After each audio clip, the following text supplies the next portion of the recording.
Hey guys, it's just Clothy, and today instead of this Monster Legends Leaks video with some brand new relics as well as some brand new movesets. So let's go ahead and get right into it. Alright, so the first leak is that there's going to be a brand new relic rarity inside of the new era along with the new monster rarity. And it's going to be called the same thing, they're still going to be called Ancestral. Except of course they're relics instead of monsters. And then we have some images for them right here, which they look pretty cool. And it says that you can get them from the Legends Pass, the Battle Pass, and the upcoming Equipment Challenge. And then we have our first moveset of the video, which is going to be a magic tank with shields, damage protection, bane, and curse. So this monster has a 50% life shield and 50% incoming damage block with AoE moderate damage, which is pretty good. He also has a 50% shield with moderate damage to one enemy and possession to one enemy, which is okay. He also has an AoE 50% life shield with moderate damage. Yeah, he seems okay, nothing too special though, just some damage block and shields. And then we have Griffiana Iron Wings moveset, which is going to be a light metal attacker with evasion, pierce, and damage boost, which sounds very good. So he's going to have a heavy metal damage to all enemies with minor blind to all enemies, which is pretty good. He also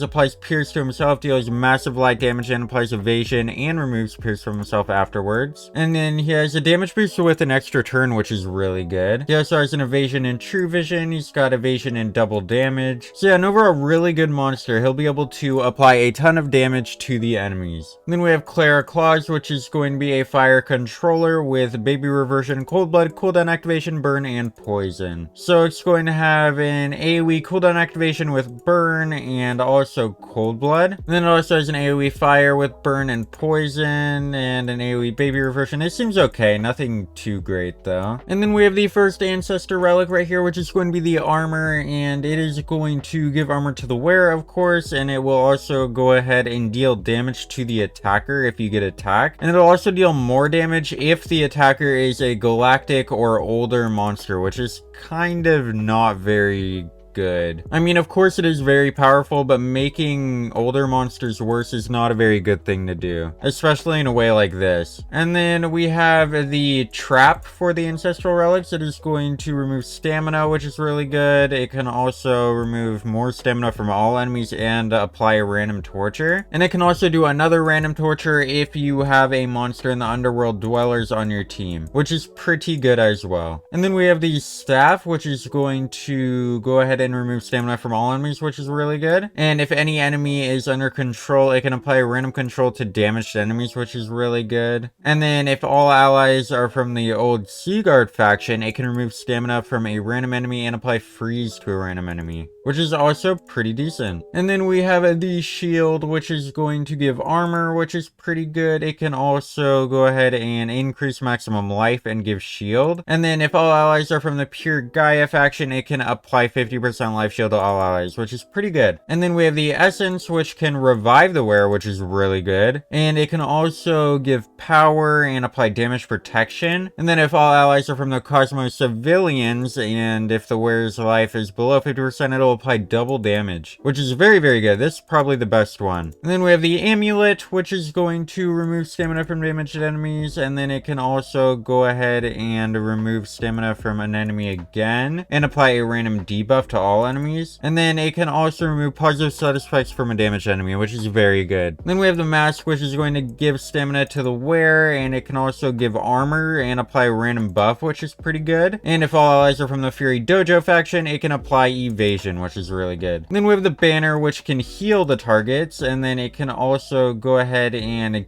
give stamina if you're revived, which is interesting, and apply minor damage boost to all allies. And it can also increase all allies' power and give anticipation, which is really great. And then last but not least, we have the sword, which will of course deal damage to all enemies, and it can also give stamina and apply double damage, which is really great. And at the start of battle, if any enemy is from the Galactic era or older, it will deal more damage and apply minor damage boost. So yeah, pretty good. All these are pretty situational. You will have to have multiple monsters from the same faction to use them to their fullest.